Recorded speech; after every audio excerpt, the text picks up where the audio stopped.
Sir, giving me an opportunity to speak on the historic occasion and a rare privilege. Today, when we celebrate 75 years of the Indian Constitution, we commemorate not just a legal document, but the very spirit of India, our hopes, dreams, and aspirations. Our Constitution is a living testimony of the vision of our forefathers and sacrifice of our people, the resilience of our democracy.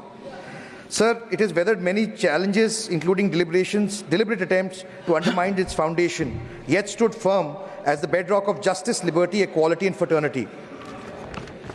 Sir, Dr. Ambedkar emphasized that the Constitution must reflect the needs of the people and evolve with time.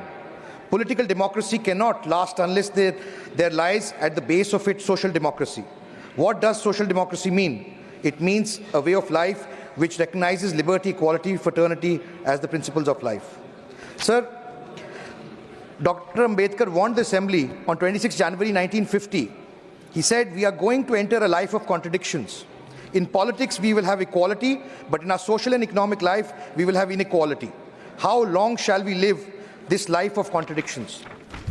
Sir, today, sir, when we stand, I, as an independent member, want to appeal to the government and the opposition that we should take this opportunity and must compliment and congratulate our forefathers for having envisaged such a beautiful constitution which has seen it through in the last journey along its way in the last 75 years.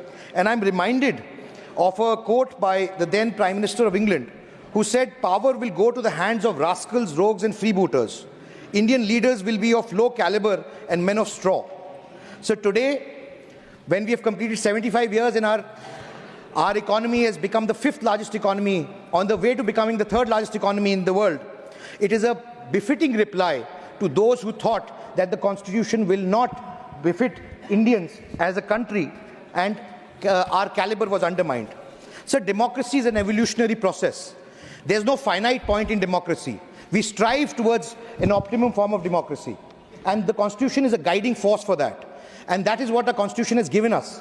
It has guided us through the tough times, through the times where it has been put to test, in the challenging times from 1975 to 77, under the Congress government which curtailed freedoms, suspended fundamental rights, and misused constitutional provisions.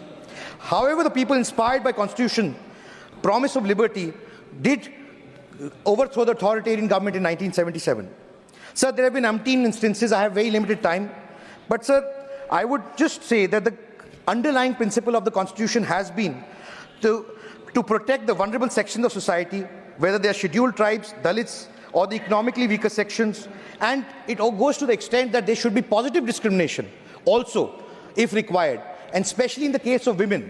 I want to thank the government that by bringing the Women's Reservation Bill, they have taken the Constitution provision and positively discriminated against women by making them an integral part of our democratic process. Sir, many opposition members and my friends have spoken about bulldozers. They spoke yesterday, a very senior member. I want to remind them that in 1976, it was the then Congress party which started the culture of bulldozers under the Sanjay Gandhi regime of Turkman Gate.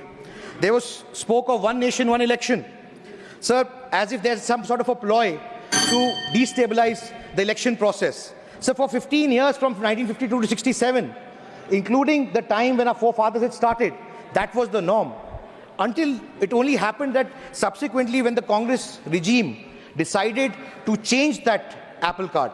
Sir, we've had more than 400 elections since 1952 till now, sir.